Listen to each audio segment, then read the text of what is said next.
College educational expenses for the children is often an issue as to whether or not the parties are going to pay for that moving forward, even though they're getting divorced. And the courts will generally take into consideration a number of different factors. The ones that I've seen the most, for instance, are situations where a party has had 3 children and 2 of them have gone to college and the parents have paid for them. That means that that third child is in all likelihood going to get paid for also as far as college expenses are concerned.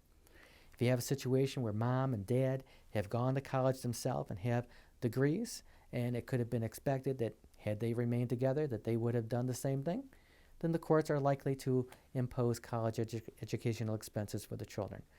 I'll be honest with you though, for the most part, I really don't have parents really fighting about college educational expenses so long as both of them are contributing to it, that it's being limited maybe to the level of a state college education, so that we're not going to Harvard, we're going to the State University of Buffalo, that they're both sharing in those expenses and in the lives of the child or children.